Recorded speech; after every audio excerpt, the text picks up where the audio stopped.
Maka siapa yang tidak pernah buat dosa, boleh jadi orang yang di awal hidupnya banyak buat amal kebaikan, tertutup dengan su'ul khatimah karena dia takabur, angkuh sombong. Tapi berapa banyak orang yang awal hidupnya bergelimang dosa, kemudian datang takutnya kepada Allah, di akhir-akhir usianya dia mendapatkan husnul khatimah. Al-umuru bi khawatimiha, segala perjalanan hidup ini dinilai dari akhirnya. Yang sudah beramal soleh, yang sudah istiqamah, jangan angkuh, jangan sombong. Yang masih dalam gelimang dosa, merasa dirinya bersalah, lebih baik menjadi pelaku dosa yang merasa diri bersalah daripada pelaku amal soleh merasa diri paling baik dan orang lain semuanya penghuni neraka. Masalah orang yang sudah taubat adalah dia melihat dirinya di surga, yang lain masuk neraka. Paling mengerikan sekali, yang dianggapnya masuk surga itu cuma 4. Dia, bininya, menantunya, sama mertuanya. Lain daripada itu masuk neraka semuanya.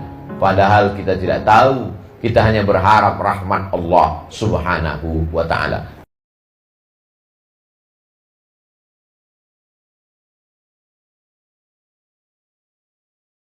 Assalamualaikum Ustaz. Waalaikumsalam. Apakah takdir bisa dirubah? La yaruddul qada illa doa. Tak ada yang bisa merubah takdir kecuali doa. Jika ada takdir, seperti apa yang bisa dirubah itu? Dzalika bi anna Allah lam yakum mughayyiran ni'matan an'amaha 'ala qaumin hatta yughayyiru ma bi anfusihim. Allah tidak merubah nikmat yang sudah Dia tetapkan kepada seorang hamba. Orang itulah yang merubah nikmat itu dengan perbuatan mereka. Sebenarnya Allah sudah mau kasih engkau 1 ekor kambing hari ini, tapi karena perbuatan maksiat dosamu, kambingmu yang ada malah mati. Zalika bi anna Allah lam yakum mughayyiran ni'matan an'amaha 'ala qaumin. Allah sudah berikan nikmat. Ini aku kasih engkau 1 nikmat nih. Hatta yughayyiru bi anfusihim. Mereka sendiri yang merubah nikmat itu menjadi hilang, tak jadi ku kasih, kata Allah. Nikmat apa itu? Nikmat. In ta'uddu ni'matallah la tuhsuha. Kalau kau mau hitung nikmat Allah, oleh sebab itu urus urusan engkau, biarkan Allah mengurus urusan. Urusan kita apa? Sami'na wa ata'na. Beribadah, amar ma'ruf, nahi mungkar. Buat baik, jauhi dosa. Maka masalah-masalah hidup kita ini sebenarnya gara-gara kita banyak buat dosa. Taubat, taubat, taubat, mujahadah. Habis mujahadah, khalwah, uzlah, habis itu takwa, Allah akan selesaikan masalah kita insyaallah. Amin ya rabbal alamin. Pertanyaan dari Pak Mustafa. Assalamualaikum Ustaz. Bagaimana hukum perempuan jualan kosmetik lalu memampang wajahnya di medsos dengan before after? Bahkan sering diedit yang afternya. Bagaimana hukum dari produsen kosmetik tersebut Pak Ustaz? Yang pertama, perempuan yang bersolek-solek jahiliyah itu dilarang dalam Quran. La tabarrujna tabarrujal jahiliyatil ula. Jangan kau bersolek-solek jahiliyah. Hanya boleh merubah yang tak wajar jadi wajar. Wajahnya tak wajar, pucat. Kalau jumpa kita jam 8 malam mati PLN, mati lampu macam hantu, saking pucatnya. Lalu kemudian dipakainya bedak membuat yang tak normal menjadi normal. Boleh. Hanya kaedahnya 1, membuat yang tak normal menjadi normal boleh.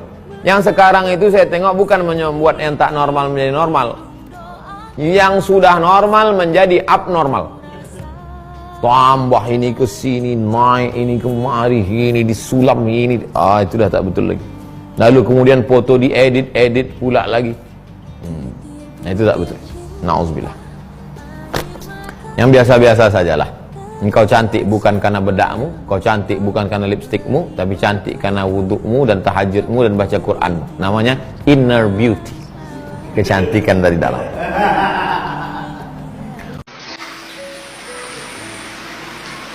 Katanya dosa istri ditanggung suami. Siapa pula bilang begitu? Tapi sudah dikasih tahu jangan buka aurat, jangan. Dosa anak ditanggung orang tua. Ini ceritanya panjang. Kullukum ra'in, setiap kepala rumah tangga, mas'ulun ar-ra'iyati. Dia bertanggung jawab terhadap anak istrinya.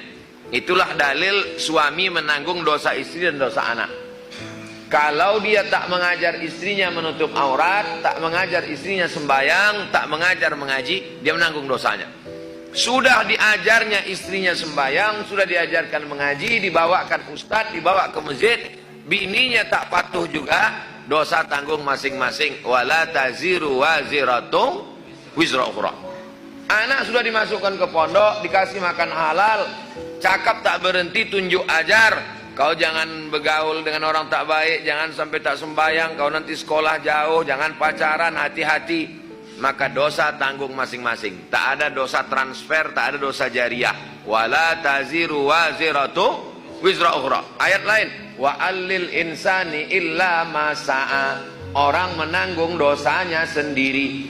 Kepala rumah tangga menanggung dosa anak istri karena tidak memberikan pendidikan sebagai kewajiban. Kalau sudah diberikan, maka tanggung masing-masing. Jelas? Alhamdulillah. Jadi kalau ada orang bilang Ustaz Somad itu tak jelas, handphone dia tak betul.